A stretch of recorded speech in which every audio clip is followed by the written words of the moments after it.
Welcome to Race in the City. It's an honor to introduce Melanie Moon, our leader of our critical conversations.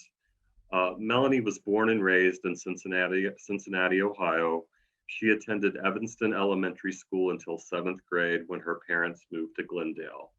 She graduated from Princeton High School in 1971 and Miami University in 1975. She earned a master's degree in library science at the University of Kentucky and another in childhood development at the University of Cincinnati while raising her now 4 grown children. Melanie served as library director for Princeton City Schools, Cincinnati Hills Christian Academy, Brown Mackie College, and Greater Emmanuel Apostolic Temple, where she has also served as a deaconess for several years. Melanie feels led to God to do this work of racial justice, not just because of the state of our world today, but to clear a path for Sesman, Naomi, Brooke, and Daphne, her grandchildren. Melanie, before I introduce Dr. Bertaux, would you kind of comment on the idea of chapter champions so we'll know how the event will run this evening? Sure, absolutely. The book is a compilation of scholarly essays. And so it's just not the kind of book that you sit down with your cat and your shawl and a cup of tea. It's just not that kind of book. And I just knew that everyone was not going to read it, but I feel that every Cincinnatian should become familiar with this book in one way or another. So rather than task people with reading the entire book, I asked for friends and relatives to serve as a champion of one chapter, just one chapter. Become familiar with that one chapter. And when we are asked to do a presentation such as this evening, of course, Catherine and the public librarians are serving as chapter champions, but I have a couple of my champions in here with me this evening, Cassie and Laurie. Just wave your hands. They're chapter champions. And so when we give a presentation, they are responsible for their chapter. And just sort of to divvy up the responsibility of such an intense book. It's intense and it's very data detail driven. A lot of charts, maps, graphs, and just things that a lot of people don't feel comfortable with. So that's where we came up with the chapter champions.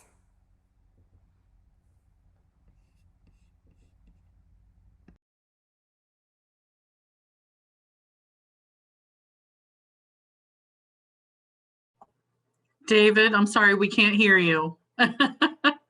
You're muted. As many of you know here tonight, I have that, as many of us do. We have to have the icebreaker of the mic problem. Sorry about that. But I was eager to introduce Dr. Nancy Bertaux, the author of the chapter that we're discussing tonight, Structural Economic Change and Occupational Decline Among Black Workers in 19th-Century Cincinnati. Dr. Nancy Bertaux is a professor of economics at Xavier University, holding a PhD and MA in economics from the University of Michigan and BA in economics summa cum laude Phi Beta Kappa from Colgate University. As an undergraduate, she participated in Colgate's Washington, D.C. semester, the oldest in the nation, and an academic program on economic development in Jamaica. She has worked at the Urban Institute, the Inter-American Foundation, and the Department of Navy in Washington, D.C., and at General Electric Company here in Cincinnati. She has consulted on legal and diversity matters and has published over 30 articles in scholarly journals and a book on issues of international economic development, workforce diversity, economic thought, and economic history. Welcome, Dr. Bertaux. Thank you so much, David. And Melanie, I have to do the Cincinnati thing. I went to Princeton High School and indeed lived in Glendale in the same general era as you. We then moved to Pennsylvania because my dad was a GE engineer, and then he was transferred to Erie, Pennsylvania, when I guess I was a sophomore, but I was junior. So I was at Princeton up through my sophomore year, which would have been the early 70s. I'd have to check it out to me. And my older sister is named Michelle Bertaux. So I don't know if that rings any bells with you, because I think you're just a couple years ahead of me at Princeton. And when anybody ever asks me, this is why I think it's relevant for this session, what got you interested in diversity? I always say Princeton High School, okay? Because I was there in the years where we merged with Lincoln Heights, Sharonville, Glendale, and I was a founding member on, I don't know, there was some announcement that came up about founding the Princeton Interracial Club. So I joined that, and that really changed the course of my life and my interests. Also, while there, I joined the Explorer Scout Troop, which is a co-ed scout troop where we did the cleanup of the Little Miami River. And part of the Little Miami River that is currently designated a scenic river is done because of the activities that our scout troop organized. So, and what I'd like to say is that my most recent research interest in the area of diversity, especially racial diversity, it has to do with environmental justice and the idea that a lot of the sustainability issues facing our society and our planet are incredibly falling harder on our African American and other citizens of color. And so we really really need to pay a lot more attention to those issues. So both of them were, formed while at Princeton High School. So it's just too funny that you're a fellow Princeton. I didn't graduate from there because we moved, as I say, after my sophomore year, and I spent a year or two up in Pennsylvania. But I consider myself really a Princeton alum, even though I'm not on the grads list. So there you go. I'm gonna not say too much, except for I congratulate you on. It was like when I got this email from Melanie that they're gonna take on this like really scholarly work with all of this, like you say, data and graphs and all the rest of it, and put it in a book club. I was like, how cool is that? I mean, Cincinnati Public Library needs to pat themselves on the back. And then I thought, well, probably it's because there's so little written. That's all they could find. And I just wanted to speak to that in a serious way, because when I started my dissertation from the University of Michigan, it was on the history of 19th century workers as a whole in Cincinnati, Ohio, from 1801 to 1899. I stopped at 1900. And I did a case study, by the way, on Cincinnati public school teachers. So I did overall data, and I ended up looking at it by race, by national origin. There was a lot of issues with people of German origin at that time, and by gender. And I'm telling you, I ended up doing some further publications that looked at occupational segregation, which is basically different jobs for men and women, different jobs for basically, in this area at that time, it was basically blacks and whites. There really weren't a lot of other ethnic groups, but I also looked at German-born citizens or non-native citizens in general, which were somewhat diverse, but had a lot of Germans, a lot of Irish too. And when we looked at those occupational patterns, it was like, oh my God, like there really isn't a lot of overlap here. Like different groups are like doing different jobs. And I had some of the contemporary economists who were on my dissertation committee at the University of Michigan say straight to my face, you know what? I always wondered whether there was this wage discrimination thing. Was it real? It was really explainable by A, B, C, D, E. And when I read your dissertation, it was so pointed and so detailed. It's proof. It's just, there is no other answer. Like women teachers were paid half of what men were. And they talk about it in the school board reports. Like, we don't have to pay them more because all they can do is be a domestic servant or maybe a seamstress, and that's it. And guess what Black women did at that time? They were laundresses, okay, which was the worst, heaviest, most physically demanding work there was, and to a lesser extent, domestic service. And that was pretty much all I did. And, Black men were common laborers. Okay. And I had an article that was published called Barbers, Servants, Teachers, and something else. So they were also barbers, which was a pretty good job at that time. And then the white men had like hundreds of categories to choose from. And it was just like, there it is, right? So this work in this chapter is really, I got interested in that, and this became an offshoot of that work in my dissertation. Similarly, my work, the second half of my dissertation is the case study on Cincinnati public school teachers.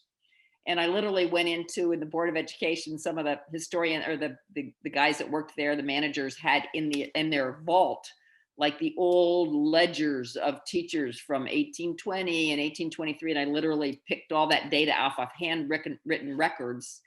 And I don't know if you know this, but usually what you do with data is you take a random sample and you get all the details. I didn't do that. I was a crazy young person. I did 100% of everything because I wanted to be as accurate as possible. I didn't want anybody to say, oh no, there's really not discrimination. I'm like, this is it.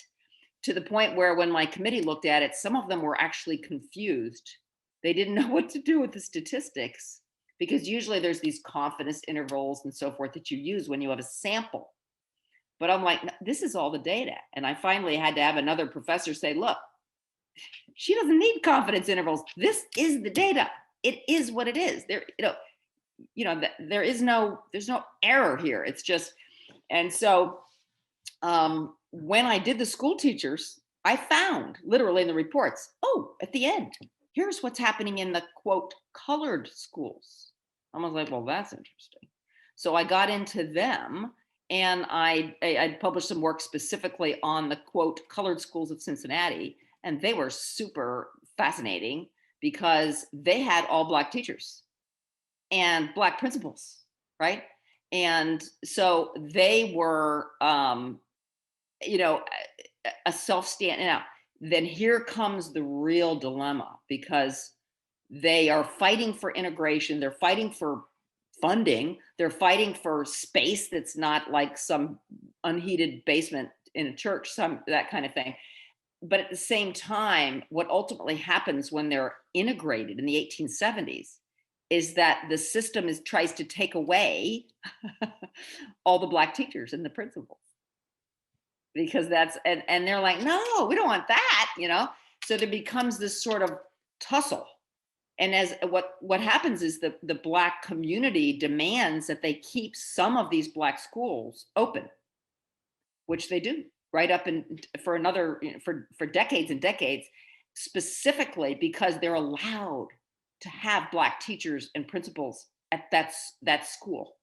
Okay. And that's why we have Peter Clark Academy, and he's one of the Black principals, so there's this fascinating teacher history too, that I think I mentioned a little bit in this chapter. So that's kind of how this work grew out of. And the other thing I would just say is that Henry Taylor was like the most awesome person to work with, because if anybody knows anything about how these edited collections go, it's usually like you're working on your own, you commit, you give the chapter, or they like proofread it or whatever, and then like that's the end of it. Oh no, not Henry. We booked 100 hours of phone conversations, because he was up in Buffalo by then, about, what do you think about this? What about that? I have this idea about that. Does the data show that? I mean, it was really, unlike most edited volumes, I would say that whole freaking book is really co-authored by Henry. So that was that was the first thing I ever co-authored. And I liked that experience so much that I almost have nothing that's solo authored since then. So Henry changed my life too, by just introducing me to the joys of really, working with another scholar and bouncing ideas off of each other. So with that, I'll just say, I think that the chapter speaks for itself. If you can wade through the data, it's like, the people have to deal with the opportunities that are open to them, right? And so the idea that, we can all make these choices. You can only make choices when you have those choices truly available to you in a full sense. And I think this whole book really was there to document the the limited nature of the choices that the Black community was faced with, and the immense creativity and adaptiveness and resilience that they showed in the face of that to be, awesome and negotiate, rivulets and side entrances and the courage that they showed. And so I think it's wonderful to see some more contemporary scholarship coming out. I will also say, and in writing the works that I did on Black Cincinnati, I always tried to work with Black authors. Another author I worked with was Michael Washington from Northern Kentucky University. He and I worked on a bunch of stuff together. And it was, literally Michael and I had a study group where we read everything that had ever been written at that time, which was probably like the late night, working on the year 2000, that featured research on Black Cincinnati. And it was sad that we could do that in a matter of, a semester or two, reading fast, but nevertheless, we read every dissertation. There were literally, almost no books at all. There have been a couple of books since, but there's still a fairly, you could read everything that's been written about Black Cincinnati in a scholarly manner. You could actually do that, which that's sad, right? Because there aren't that many subfields that you can do that. Usually there's just more than you can read. And I would also say that I'd like to give credit to Zane Miller, who's no longer with us, at the University of Cincinnati, who was a history professor, and a lot of his students did their dissertations on Black history topics, and there were others, but Zane in particular was really good at telling people, this is a great topic, you should work on this. So, so glad you guys found it. I hope you didn't fall asleep too much. It's the kind of thing you got to slap yourself upside the head a few times while you read it, make sure you don't fall asleep. But the points that it makes, I think, are pretty compelling. So that's all I'll have to say. I'm sorry I have to go in a minute, but if anybody has any opening questions before I have to go, and I hope you have a great dialogue, and feel free to email me at bertaux@xavier.edu if you want to ask any follow-up questions that I wasn't here to answer. Thank you, Dr. Bertaux. Would you kindly put your email address in our chat so we'll have that? Thank you. And we're looking forward to an interactive dialogue tonight. So I'm very happy to introduce Catherine Turin-Jones, the manager of our Norwood Branch Library. Catherine is our chapter champion tonight. So thank you again, Dr. Bertaux, for learning more about the background and the scope and your motivation for the illuminating history that we will discuss tonight. So without further ado, Catherine, and I believe Catherine has some conversation starters as well. Hello, everyone. I'm Catherine. I'm at the Norwood Library. If you ever want to come see me, I'm here all the time. And I am a part of the committee that David was referring to, the Black Events and Exhibits Committee. And that's how I got involved with this project. I am so very happy to see all of you here tonight. It really, it touched me when we had this many registrants. So I'm very happy to be a part of this discussion this evening. And it's my task to try and distill some of this information, and in the interest of time, point out some key information and try and make it a little more palatable so we can have a discussion around some of the key points. David has volunteered to keep an eye on the chat for me so I can kind of just plow through and get my part of it out there.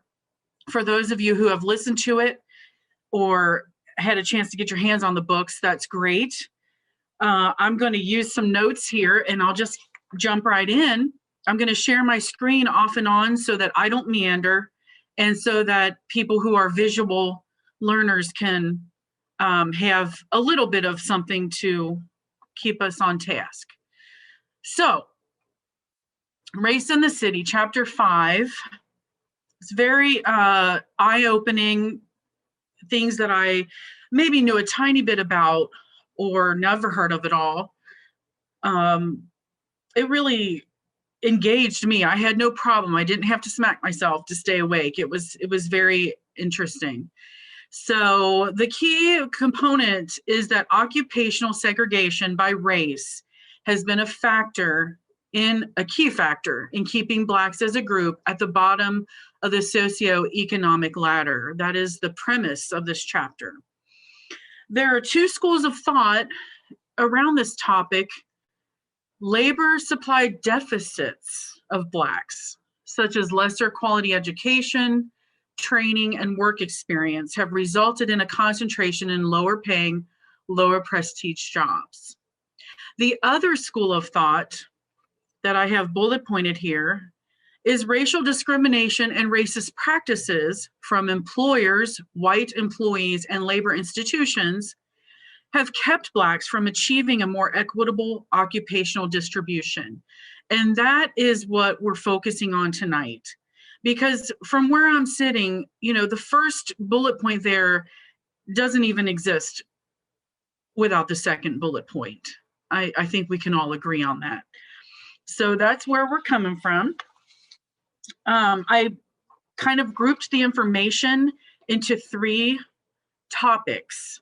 There is a lot of data that Dr. Bertaux shares in the chapter, and it's incredible the amount of information she was able to really dig into, considering that we're focusing on the 19th century, so 1800s, the very early part of the century up through the 1890s. And a lot of the information that is relevant to this topic wasn't collected in census until I think 1860 and on. So the research that Dr. Bertaux did is just incredible. And some of it is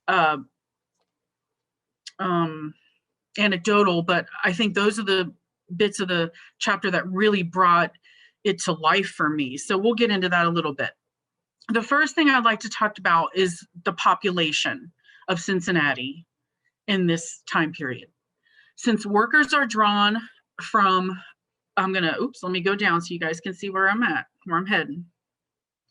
Since workers are drawn from overall population trends are important in understanding labor force trends. So, although Cincinnati's Black population was under 5% through the century, the Black population in Cincinnati was one of the largest among all the northern cities. That gives you a little snapshot of where we're at here. Being a borderland, it's referred to as a borderland city. Cincinnati was both a hotbed of abolitionism and subject to frequent outbreaks of extreme racism.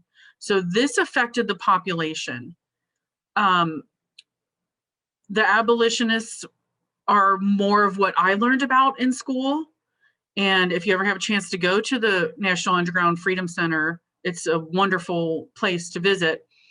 But some of this was really shocking and eye-opening to me. And I want to read a little bit of a passage from the book. And I'll go back on here so I can see all your faces. As I read through the book, and the notes that I took are directly from the book. So I do want to acknowledge that some of the language is uncomfortable or outdated, but I'm going to read directly from it so we can get the true feeling of what is being expressed here. So it says there was a blatant example of that extreme racism that occurred in the late 1820s, when at least 1,000 Blacks, which was probably about half of the Black population in Cincinnati, were driven from the city by whites determined to enforce Ohio's previously inactive Black laws. Now, I paused there because I thought, what are Ohio's Black laws? I've never heard of this. And maybe they've upgraded Ohio history since I was in school. It's been a while, but it really gave me pause because I thought, well, we're a free state and we wouldn't have anything like this.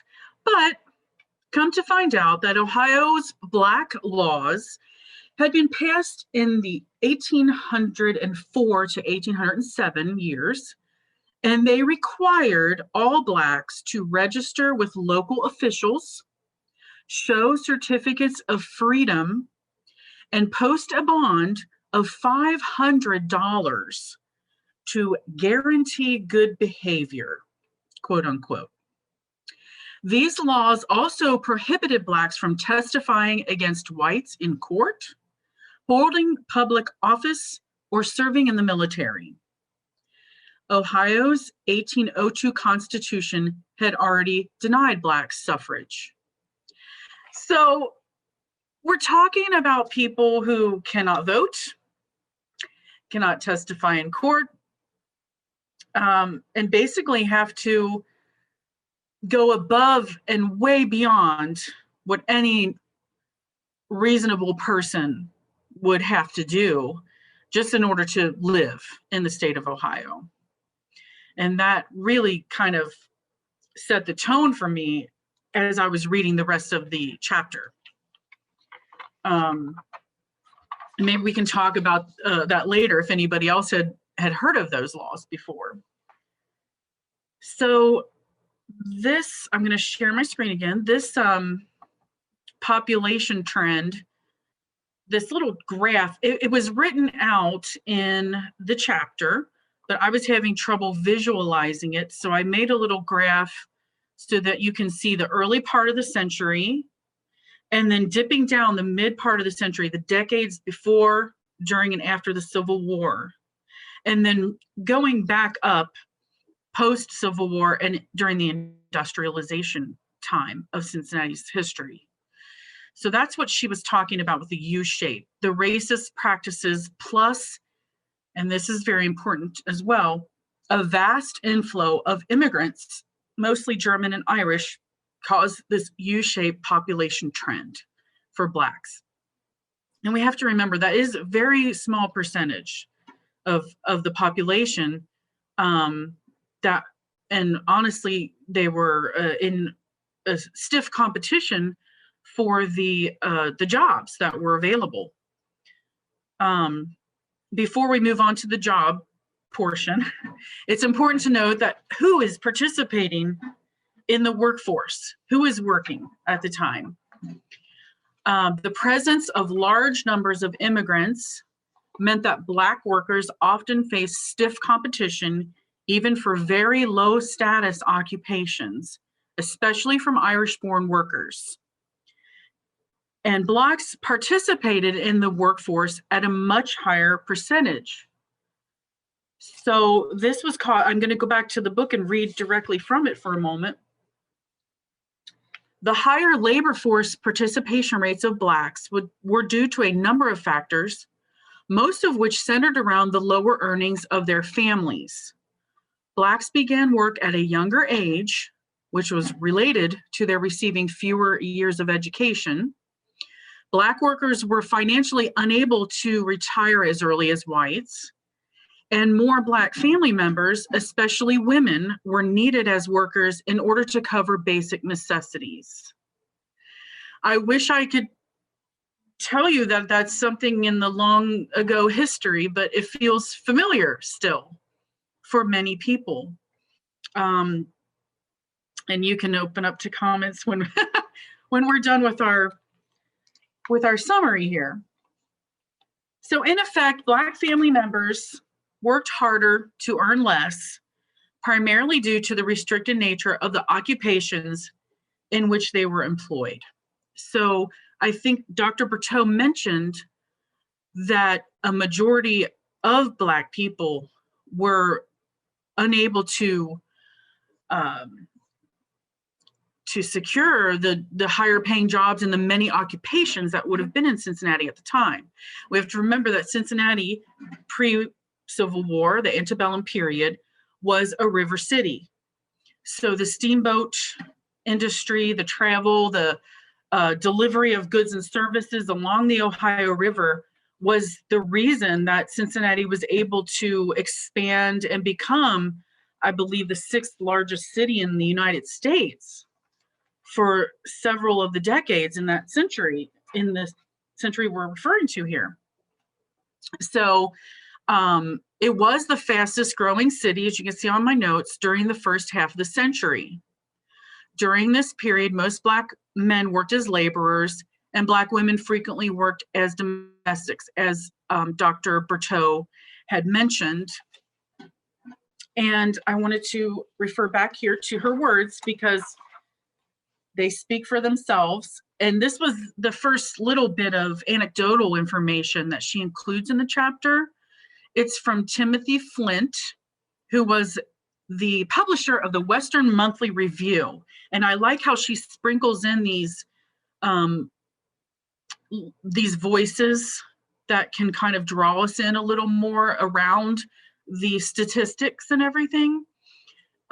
So Timothy Flint had reckoned in 1830 that Cincinnati was the central market town for 1 million people. Now that's astounding if you think of the general population of the United States. So we're talking about a major hub in our country.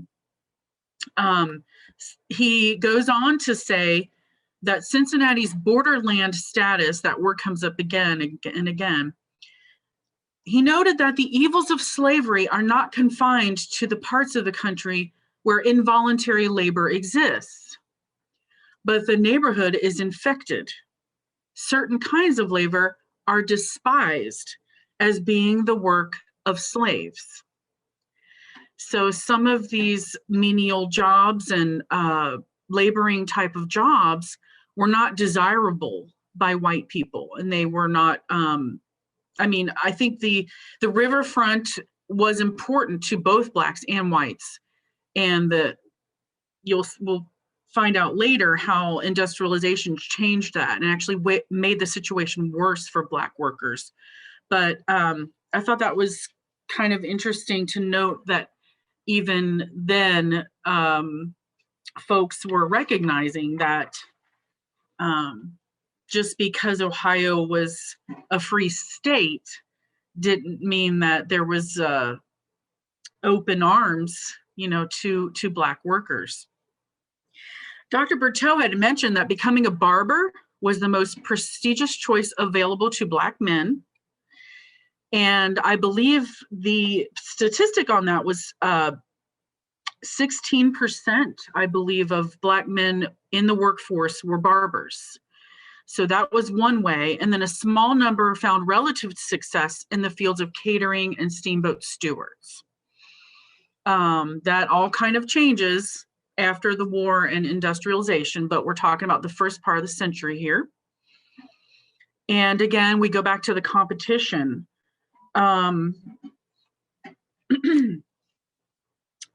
We know that a massive influx of German and Irish immigrants were coming into Cincinnati.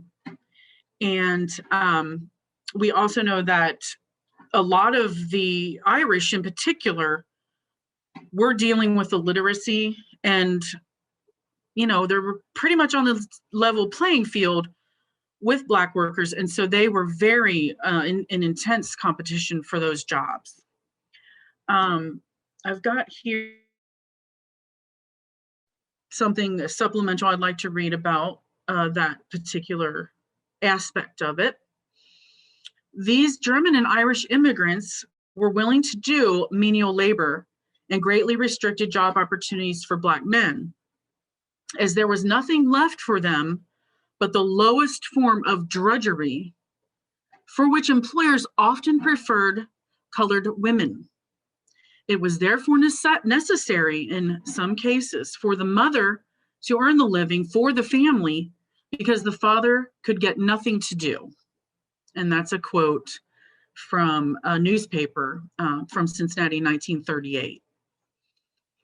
We have another little back in time blurb from a Black traveler to Cincinnati in 1827 that I'd like to read. Again, it kind of transports us back because it's a voice from the past. So I'd like to read that.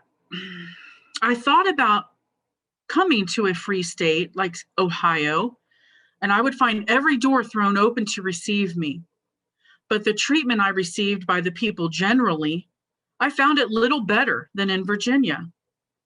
I found every door was closed against the colored man in a free state, excepting the jails and penitentiaries.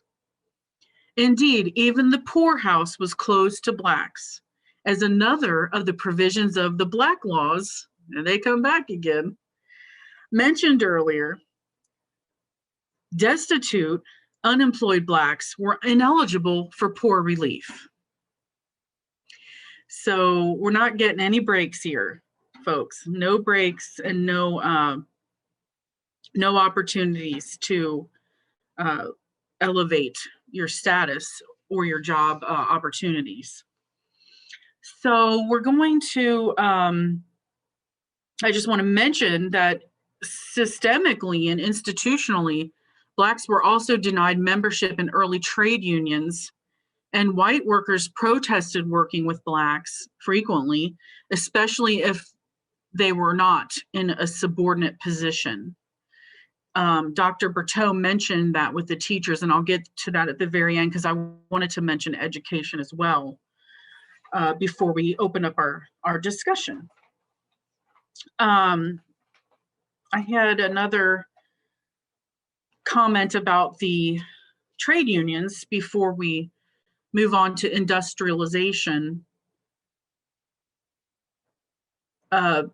Blacks were also barred from city jobs, such as public health inspector and firemen, on the grounds that the public, as well as fellow employees, would object to taking orders from blacks or working in close quarters with them. So it just wasn't realistically possible.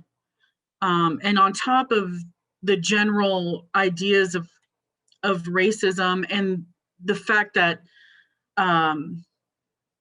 emancipated blacks who did make it to Cincinnati were also not viewed in a favorable light. They primarily had been in agriculture, of course, and when they get to the city, they're just not used to the urban environment, and they don't have any literacy skills that can be utilized to get better jobs. And so they were looked at in a very unfavorable light by the white people in general. It says here, and I thought this was interesting, I had to look up a word, hod carrier, H-O-D, hod carrier. And it's basically an old-fashioned way of saying a brick. It would be a type person to a bricklayer and skilled trades. And they had unions for these types of jobs, but of course, blacks were not permitted to join the unions. It does say here that later on in the century, in Cincinnati, only 8 Cincinnati blacks were found in trade unions. Now, this is by the end of the century, 1890. The majority of these 8 people, these 8 men, were older men, mostly bricklayers, and of the latter, all were said to be so light in color as not to be noticed among the sunburned and brick dust covered men. At the same time, Cincinnati's bricklayers locals refused to honor the traveling cards of visiting union affiliated black bricklayers.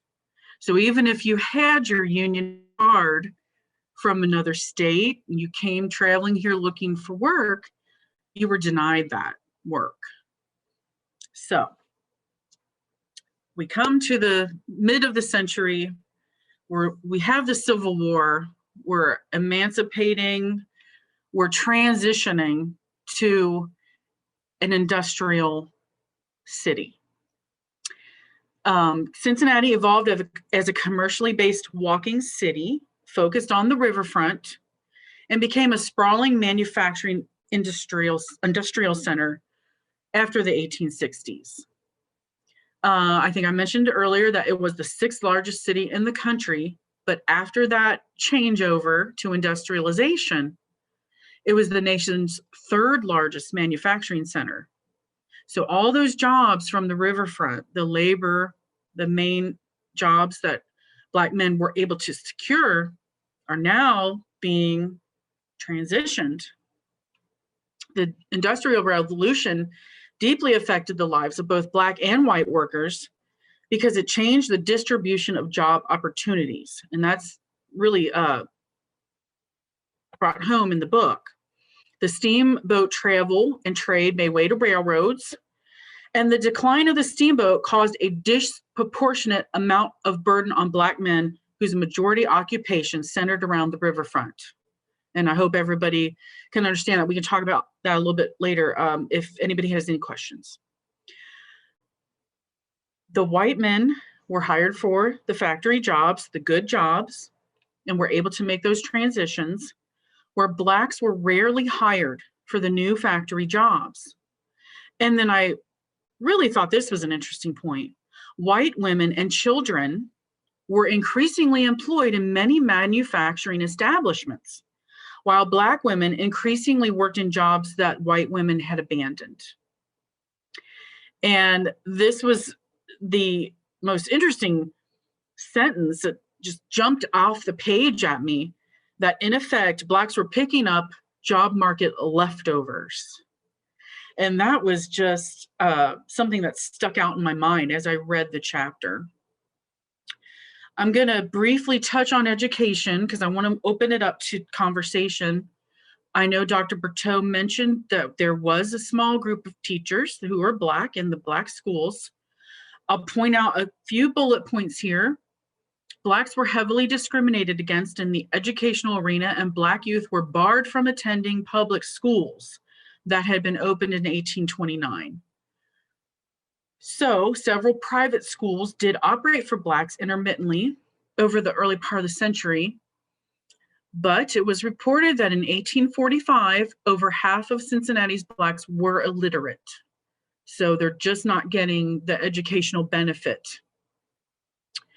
A tiny group of Black women taught in the segregated Black public schools during the 50s, 60s, and 70s. But these jobs were phased out as desegregation legislation passed at the state level, and white parents would not allow Blacks to teach classes that included white pupils.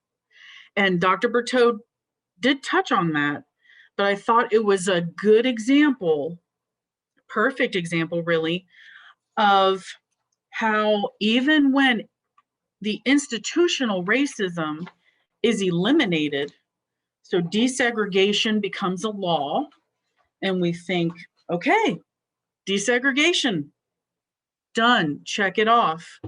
No, because it was actually a step backwards for these educated Black people, mostly women and some principal men as well, who had been in the more prestigious position of being teachers and principals, because in essence, their jobs were phased out due to racism. There were no more legal barriers, but they were still not going to be teaching in those schools with the white students. So they lost their positions due to that. So I'm going to just conclude by reading one of the paragraphs from the book at the end here. I did want to mention that I got really curious about population now in our city, and I looked up the 2010 census, which was the last piece of information I was able to get, the most current. And in that census, there were 50.7% white people and 42.3% Black. And I don't know about you, I'm very lucky. I live in Mount Washington, and I live in a diverse neighborhood, but it kind of confounds me that we're still apart. You know, we are still apart, and that's a teaser for next month when we talk about housing. So in conclusion, for my summary here, I hope I've hit the key points, and I know Miss Melanie is going to fill in for me the gaps that she finds are really relevant and important. But I'll just read the end here. It would appear that the more informal varieties of racial discrimination, let me stop sharing this so we can all see each other.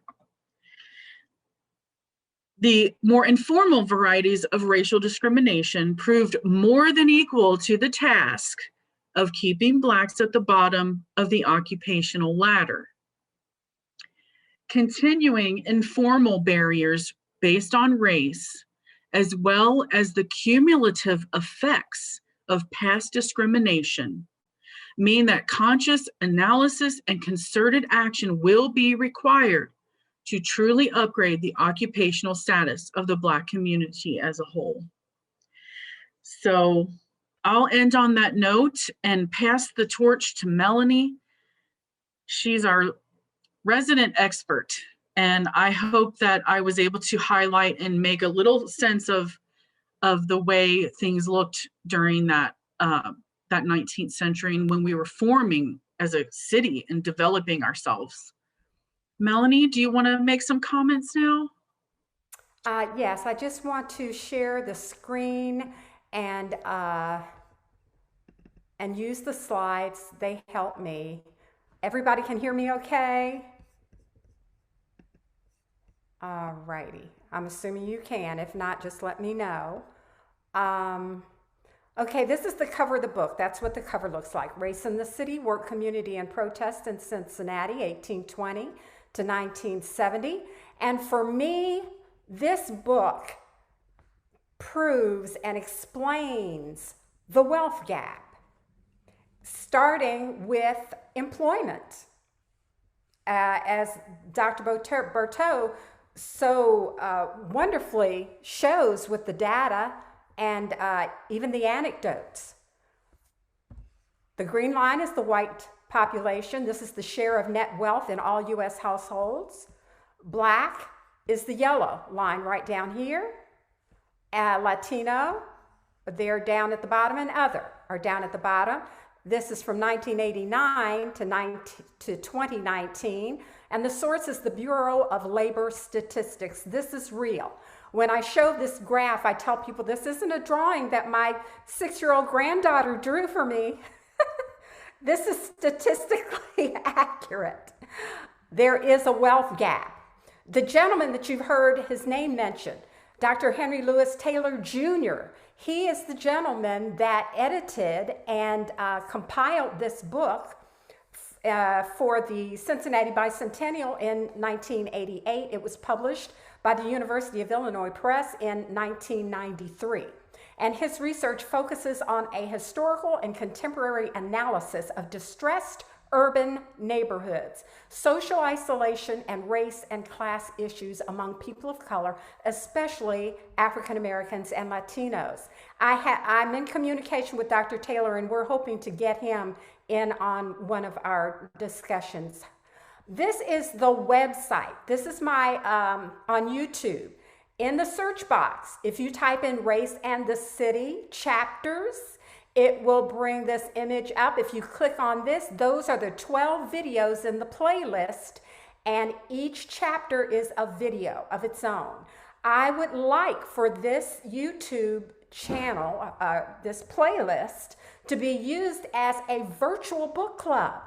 I would love to see people listen to the reading of the book, leave comments in the comment section, questions, reply, and interact right there on the YouTube channel. This is from the Cincinnati Historical Society, 1967, talking about the Cincinnati riots of 1862.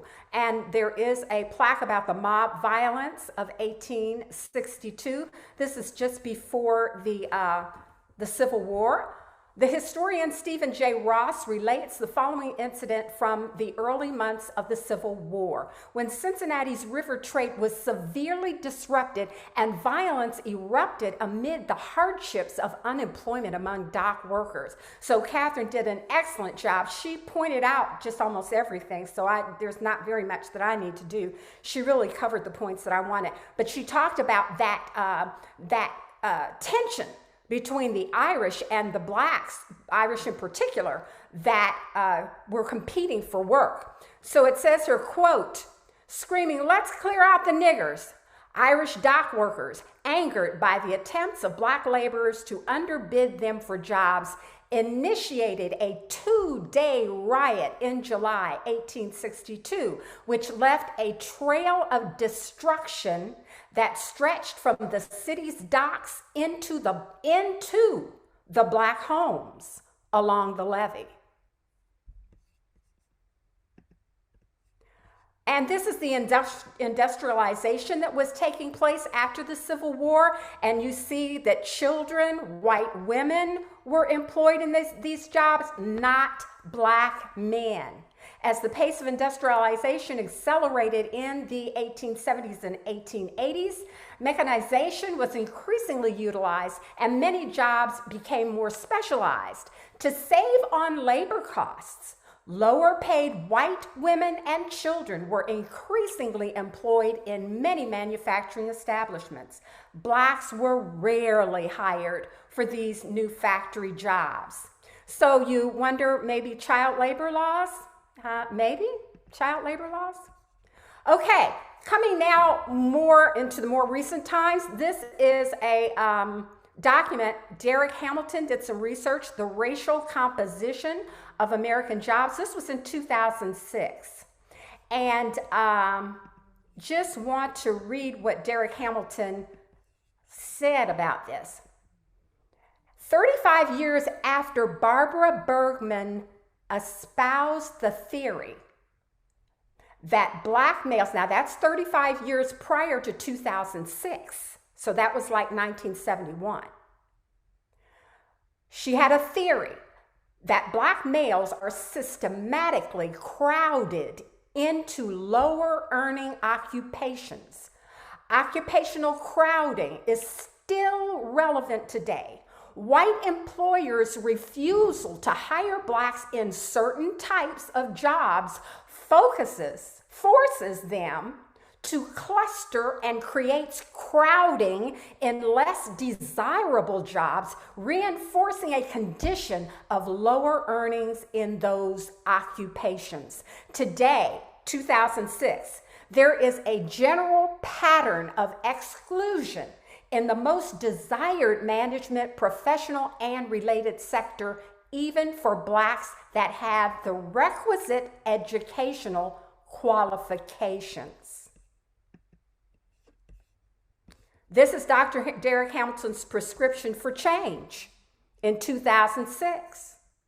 Labor market interventions such as anti-discrimination laws and affirmative action policies are still needed and must be strengthened, and I add, and enforced to redress the systematic crowding of Blacks into low-wage jobs and exclusion from high-wage jobs.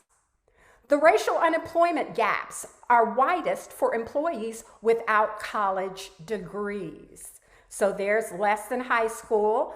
The blue is Black. The red is non-Hispanic white. Then you've got your high school. There's still a major gap, but the same amount of education, some college. So it lessens as we get up into bachelor's degrees and higher, but there is still that gap. June 11, 2020, Joint Economic Committee, Congressman Don Beyer, Vice Chair, the Economic State of Black America in 2020. Discrimination and occupational segregation are significant causes of racial disparities. Field experience have shown that resumes with typically Black-sounding names receive significantly fewer callbacks for job interviews than those with white-sounding names, even when candidates have identical qualifications. A meta-analysis of these experiments has shown almost no change in the level of hiring discrimination among Blacks over the past 25 years. There also is evidence of Black employment being concentrated in occupations that, now this goes back to Barbara Bergman's 1971, Derek Hamilton's 2006. We are now in June 11, 2020. There is also evidence of Black employment being concentrated in occupations that have a higher risk of unemployment, often because of automation. Black workers also are at higher risk of being the first fired in the event of an economic downturn. And that's all I want to share. Thank you so much, Catherine. You did an excellent job. I just wanted to bring everybody sort of up to speed. So I will stop sharing. And please, if you have any questions, comments, a lot of information, a lot of paradigm shifting, trying to connect synapses, trying to grasp all of this information that was new to me when I first read the chapter, and I've been here for 67 years. So please feel free to make comments, ask questions. Melanie? Yes. You had that graph that you showed about wealth. It was like your second slide or something like that. The red and black bars? Yeah. Or was it the wealth gap? The wealth gap. That's the one. The wealth gap? Yes, I've got that. You wanted it? Well, I was curious, not that this is a good thing, but the only movement that seemed to happen in that entire graph was around the year 2005, right? And I was curious if you had any insights into what that movement was. And I know it wasn't for the Blacks, but it was some movement. So I was just curious. I'll look that up. What was going on in 2005, correct? I'd have to look at your chart again to verify the year, but it seemed right around there. Okay, let me see if I can bring that up. And while you're looking that up, Melanie, it seems to me that, you know, in the more recent decades, when Black workers were able to start securing jobs in those factory jobs, you know, the Fords, the manufacturing, the, you know, unionized positions, just when that seemed, maybe this has to do with that, maybe just when that was taking hold and some progress was being made, the focus on manufacturing started to tank, and the focus on technology jobs and innovation replaced those. So it was almost a displacement again, like we saw when Cincinnati went from a riverfront focus to an industrial focus. Do you think that might have something to do with it, or? Possibly. I really have to look closer. Maybe I can, get some information on, but I see what she's talking about here. The 2005, that upkick. However, that upkick looks like it's on the blue line, which is other. And I really don't know who's in other. For Blacks, it's very minimal. It's much more flat. But yeah, for the Blacks, I didn't notice any movement, but I just thought it was interesting that the only movement was right there, it seems like. Everything else is pretty much completely level the whole way. Yeah. Was that Kathleen? Yes. Okay, and I think Dot, you have your hand up? Yes, I'm just, when did the first affirmative action economic, and job placement and job applications and that sort of thing, when was that legislation kicking in? How far back was that? And why do you think it hasn't made any difference, significant difference? Anybody know when affirmative action legislation started? Anybody want to Google it? It was in the, well, certainly by 2000. Well, I would say, and I don't know this to be the case, but Derek Hamilton in his research was saying that, affirmative action definitely needs to be strengthened. And I don't feel that it was enforced. I don't feel that it was enforced. That's probably obviously correct because it didn't make any difference. No, we don't see any evidence of it making any difference Well- whatsoever. And then you've got that faction that came in about reverse discrimination.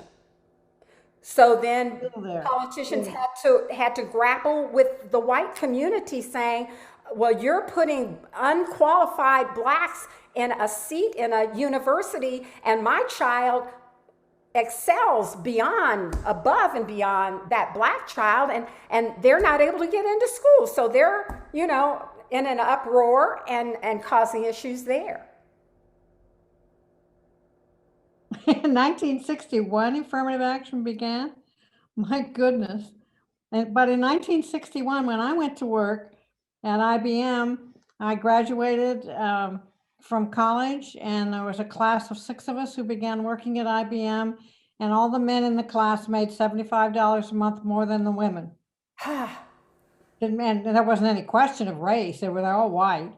Right. But, you know, lots of discrimination in the 60s and 70s. I couldn't buy a car without my husband's signature. Wow. And women couldn't get any credit ratings unless they had separate bank accounts. And so I remember opening a bank account to establish some credit, and I started making the mortgage payments so that I could have some credit on my record. But that was the easy stuff for me. And I'm very familiar with the redlining and the housing issues, which are going to come up in the future. But I'm just fascinated that today on television and in most kind of visible public positions, there seems to be much more impact and equality in terms, maybe not equality, but much more impact of minority representation than there is in some other areas. But I just wonder why it hasn't been more effective on this chart. This chart goes clear up to 2019. Yes. Well, that's the share of net worth of all U.S. households. And then So even if you got good jobs, the fact that there was so much redlining and lack of loans to minority groups and that sort of thing, it's mostly households that build our wealth. exactly. Exactly. And you're going to hear more about this next week when it comes to housing. It's going to make it really crystal clear to you. You know, with regard to the redlining, we were redlined into deteriorating communities, deteriorating homes. And then you live there for a while with making hardly any money, maybe enough to pay the income taxes, the insurance, you know, to feed your family. Where is the money to do the improvements on that house? So it continues to deteriorate even more and more. And we all know, this has been stated in the media, that a house in a black community is valued much, much less than the exact same house in a white community. So you've got that going against you. So we can't build that wealth. And this is net worth, you know, and like you said, you know, the value of your home. My home in Evanston, where I live now, is maybe worth $65,000. The same house in Anderson Township or someplace else maybe would be worth $85,000. So I'm just that, you know, much less. Yeah, well, and the other impact that we've had, which I'm not a Cincinnatian, but I was so struck with what happened when they built I-75 and they just wiped out the West End. Mm-hmm. And then there was kind of a mass migration to Avondale and whatever. And then they built I-71 right through the middle of Evanston. Mm-hmm. and you know, and to this day, Ronald Reagan Highway stops because Indian Hills got the power to say, no, not in our neighborhood.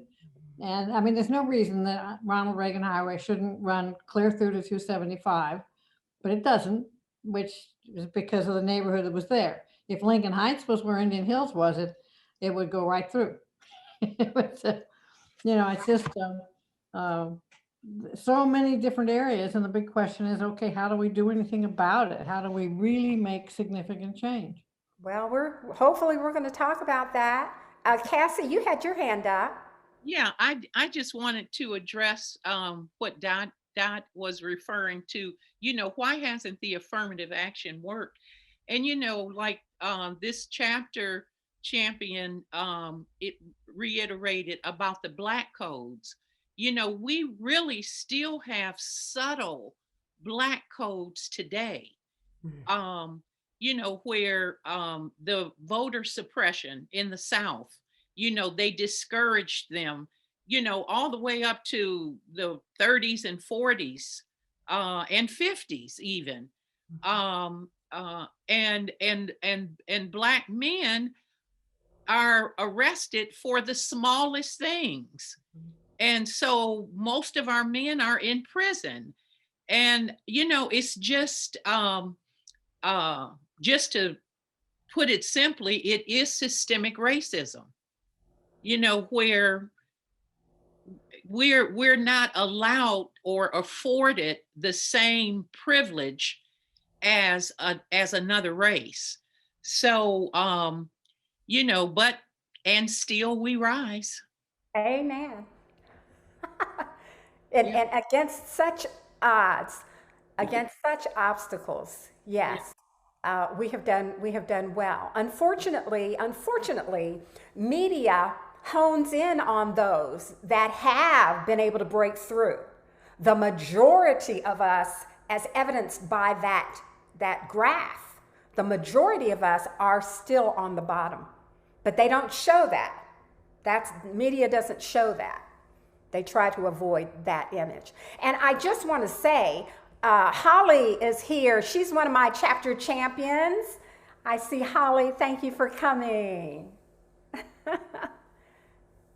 Okay, did somebody else have a comment or a question?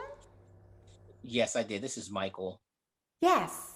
I think Catherine just made a note in the chat that kind of reflects what I was going to say. The informal practices of racism prevents the move of the needle as well. I think of it this way: if a person's sitting behind the desk and they're making the hiring decision, and when they're making their hiring decision, they're hiring individuals that they're comfortable with, that looks like them, that they hang around in the same communities, they are in the same groups, or present less of a challenge for them, they're going to hire those that they're most comfortable with. One of the things that I think I hear quite often is we can't find qualified individuals for these positions. And the question that I always pose to those that raise that question: where are you looking?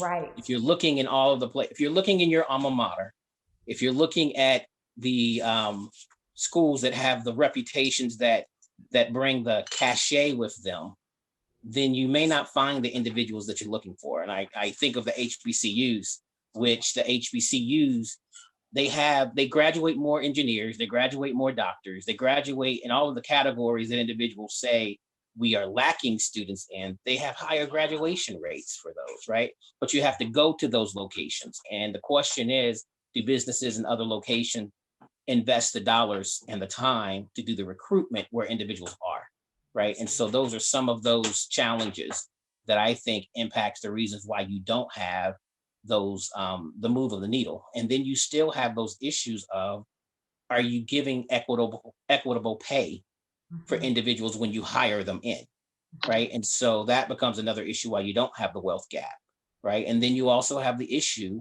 of, if an individual has to take out more loans in order to pay for their education, they start further away from the starting line, right? And so they have a steeper incline. So all of those things together, it's a complex issue. There's a variety of things that go into impacting why that wealth gap and opportunity isn't as visible as we would like for it to be. Thank you. Thank you, Michael. I think I'd like to touch on something Michael evoked in my mind, and it's fairly impressionistic. And as a white man, I'm counting my blessings every day for my privileges and wanting to learn and listen. So when Michael says, where do you look and what do you do and how do you pay? those things resonate with me. And I wanted to point out last summer before COVID, maybe it was spring, I was in a very large room in downtown Cincinnati with a workforce development breakfast to talk about the state of workforce health in the greater Cincinnati region. And it almost instantly turned into a conversation with statistics about the great labor shortage of Cincinnati and Hamilton County. And then it turned into what we need to do is tap into the reentry workforce. And all I have to say about that is when I looked around the room, there was kind of a look of perplexity. What does that mean? I've never thought of that before. And then to add a little bit more substance to my impressionistic thoughts, we had roundtable discussions afterwards. And I was with a group of about 8 to 10 people, honestly saying, I just didn't know about the reentry workforce. I never thought about it. And it was really a moment for me that kind of speaks to this collective misunderstanding that people could have about the plight of folks with more barriers than other people. Now, I do have hope that the needle is moving a little bit, and with every step of the way, when society is learning about things like shortage in the labor market, well, where did that come from? And what do we do about it? Going back to Michael's comments of where do we look, how do we pay, really resonate with me. Now, Michael, David, you said re-entry. Is that re-entry from prisons? Or? Yes. Yes. Okay. So in other words, the bottom line of this breakfast, this small conference of business people, was we need to hire re-entering citizens coming back from prisons because we're not finding workers elsewhere. Mm-hmm. And I just want to throw that out there as something for us to think about. Absolutely.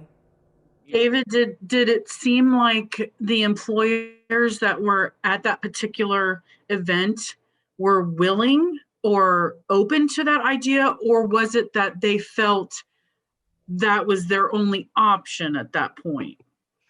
Well, since I'm talking anonymously about it, I remember one of the moderators saying, well, it's not only the thing we need to do, it's the right thing to do. And I'll just leave that there as well. I hope that if that kind of progress can keep going, it's very, very difficult. Melanie mentioned so much the incarceration levels of Black men, and that reentry, golly, that is just a huge barrier to getting your life back together, becoming, employed. So I'm cautiously optimistic by what you just said, David. Yeah, I'm an optimist, so I want to infuse an optimism in this, but I kind of wanted to point out kind of a strange aha moment that a lot of people had because they hadn't thought about it before, or it wasn't part of their experience. If I could add about one of the problems with reentering citizens is that there are so many areas and laws in Ohio where they're not allowed to be licensed, like get a barber's license or work in the healthcare industry, and you can't do anything with any children and all this kind of thing. And the Ohio Justice and Policy Center actually has a program where you can apply, where a returning citizen can apply for a waiver for the employer, so that the employer cannot be sued if the returning citizen violates their parole or does something wrong. The customer can't sue the employer for having hired this returning citizen. But right now, apparently they can sue. If you buy and they were a cashier at a restaurant or something, and someone claims they were shortchanged or whatever, the employer can be sued. But it's a very arduous process. It was a 29-page online application that these guys had to tell their whole story and why they thought they were going to be okay. And it's a program that's ongoing, but there are so many restrictions. And that's one of the reasons, in addition to just plain prejudice, that employers don't want to hire ex-felons particularly. It's a complicated maze that I'm learning more about. And it goes back to these federal contracts a lot of times, or whether it's state funded employment, federal funded employment. And I've even heard that folks with felonies can't be eligible for past felonies for particular jobs because Homeland Security gets in the way too. So talk about systems. And that's current, that's right now. And Homeland Security wasn't even in existence 20 years ago. Liz, did you have something to say? I did. I can't find the button to raise my hand. I can just applaud, but I can't. Certainly, hiring people that are reentering the workforce from prison is a great thing and something that they deserve, but even more so, not sending them to prison in the first place. And I've done a lot of reading about the prison industry and convict leasing and the whole. It's just awful. It's just awful, and how really high level people were involved in this business of humankind after Reconstruction. So it's almost like we can't make the system work. We need a whole new system. And I saw a good video on YouTube, on Facebook last week about liberation economy, because the white man's profit economy just isn't good for anybody. So that we need to rethink economics altogether, which is hard. But trying to make things work in the profit-oriented mindset that's been going on since colonial days I don't think it's ever going to be satisfying. Thanks, Liz. It looks like we are close to our time. It's 7:25. So if no one has said anything yet and you have something on your mind, please do so now. Hi, yes, my name is Jill Gaines, and I actually wanted to add a comment. What Dave said had me thinking when he was talking about re-entry and something that hadn't been thought of. I was recently contacted by my HR in a social service agency, and in their initiatives for diversity, equity, and inclusion, actually contacted me about making my salary more equal to peers. So basically admitting that I had been brought in as an African-American woman at a lower rate. And my record shows that I have performed well. And they brought me in to actually raise my pay, not a general raise that you would get for performance, but just to equal out more, to change that wealth gap. And I'm thought, wow, what work there is to be done, that I was even contacted for something like that. But that is another idea, just saying, let's make this more equitable. And I thought, wow, that's something to think about and hope that more people kind of maybe catch on. Yes. Oh, wouldn't that be wonderful? Thank you for sharing. I know, what I was saying about affirmative action.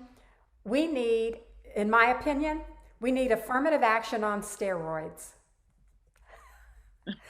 Affirmative action on steroids.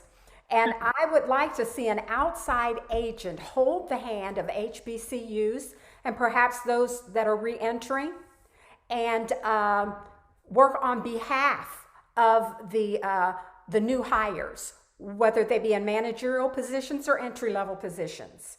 But they need support. Also be an outside agent if the new hire has an issue, wants to file a complaint, then that agency that's holding their hand would walk them through that process and help them with that. So the outside agency would find employees for the company, working hand in hand with their HR person, but they do not work for that company, so they are not biased. They're working for the new hires holding the company's HR's hand and holding the hand of the HBCUs and other sources of Black employers. Somebody had their hand up. And I think it was Clara, someone who hadn't had a chance to speak yet. Claire, did you have something you wanted to say as we're rounding out the event here? I did, but I'm a little shy. You just go right ahead. There's no right or wrong. Can you see me? Yeah, now we can. Okay. I just wanted to offer a little bit of hope in the end of the conversation. My name is Claire. I'm a employee at GE. Basically, I started my career about 2 years ago. I'm like fresh out of college. And there is hope. I have quite a few coworkers of color who are in this pretty prestigious leadership program that I'm in, and we all sort of band together and we work together to sort of talk about diversity and inclusion at GE, which is really exciting. And amongst us, one of us is a graduate from an HBCU down in Louisiana, which is so exciting. So there is progress being made. I don't want it to seem like there's not being progress made. But on the topic, we also have to remember there's a sense of intersectionality equipped in this. For instance, one of my coworkers' daughters is a graduate of an HBCU. She's the only female engineer of color at her company, and she thinks of quitting every single day, which is just so disheartening because there's just no representation in her field. Every time she has a problem, she can't just turn to one of her coworkers like I can and be like, hey, are you experiencing this problem? I find this really difficult. She has to, call up her mom, call up her friends who also graduated from the same college. So there's definitely progress, but also, maybe not as quickly as we would hope. But I just figured a young perspective could be helpful. Thanks. Thank you. Thank you. Thank you, Claire. I really appreciate you sharing your experience, your personal experience. That speaks to me. I always like to have someone or some voice, whether it's from the past in these articles or a person right in front of me, to give me that personal perspective and kind of draw me into the story. So I appreciate that. Thank you. Yeah, absolutely. Thank you so much. This has been super educational.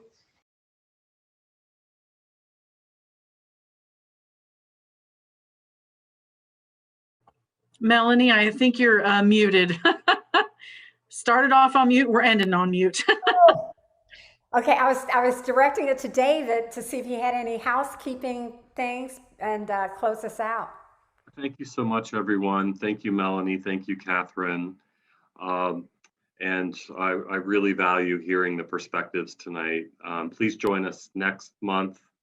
I will check the date. It's the last Wednesday of February, February 24th, for our second edition of Critical Conversations of Race in the City. Now, it's important to Melanie to share with all of you that chapter list on YouTube. Thank you, Michael, for joining us. And I put that chapter list as an attachment in the chat, so I'm hoping you'll be able to access that.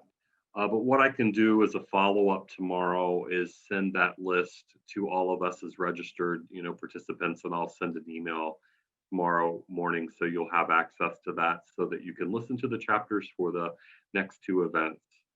I just want to thank everyone, and I'll hand it off to Melanie for some closing remarks.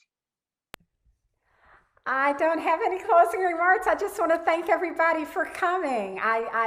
I'm just so thrilled that you're interested in this topic, and sharing your thoughts and ideas is just fantastic. And do come back next month. And I'll just add, David, I put my email address in the chat. If anyone wants to reach out to me or continue the conversation or have questions that possibly I could bounce ideas around with you, I'm happy to do that. So my email address is in the chat. Thank you so much. Thank you, everyone, and good night. Take care. Be safe. Good night. Thank you.